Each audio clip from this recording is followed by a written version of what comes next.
Mahirap mag-drama.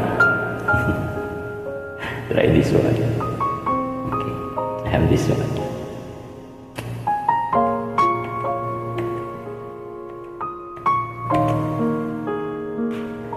Sana hindi na lang ako naging ama mo. Sana hindi rin kita naging anak.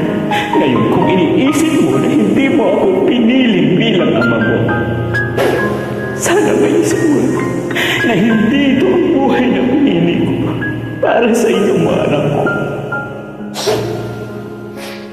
Kung iniisip mo na sana binalik kita sa tiyan ng ina mo, sana iniisip mo rin ng beses kong gusto na hindi na kayo pinanganak. Para hindi nyo nararanasan ang hirap dito sa mundo.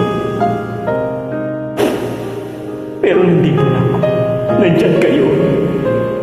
Kahit nandito na ako sa mga palok ng mundo, dito dala-dala ko. Ang obligasyon ko sa inyo na bigyan kayo ng magandang buhay dahil ama niyo ko. Hindi mo ako naiintindihan.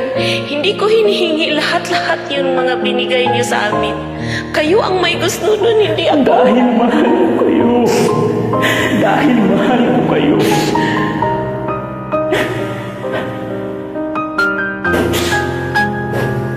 Ngayon, sabihin mo sa akin. Sinasabi mo hindi kita naiintindihan. Bakit? Ako ba naintindihan mo? Kahit minsan. Hindi. Sarili mo lang iniintindi mo. Sana kahit minsan, binigyan mo ng halaga lahat ng paghihirap ko sa inyo. Lahat ng sakripisyo ko sa inyo. Sana tuwing umiinom ka ng alak, habang hinihitid mo ang sigarilyo mo, habang ilulustay mo ang pera pinapadala mo, sana maisip mo rin ilang pagkain ang tinis kung hindi ka init para lang magpadala mo ng pera para sa iyo. Sana habang nakahiga ka dyan sa kutsyon mo, natutulog. Maisip mo kung ilang taon akong tiniis matulog mag-isa habang nagmumulila ako sa yakap ng mga mahal ko.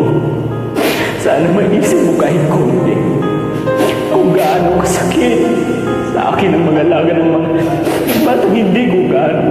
Samantalang kayo, kayong mga anak ko, hindi ko man lang alagaan. Alam mo ba kung gaano kasakit yung isang maging ama? Alam mo ba kung gaano kasakit yun?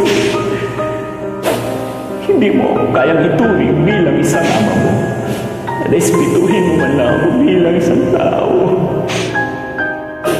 Yun lang, anak. Yun man lang. Patawarin mo ako, Itay.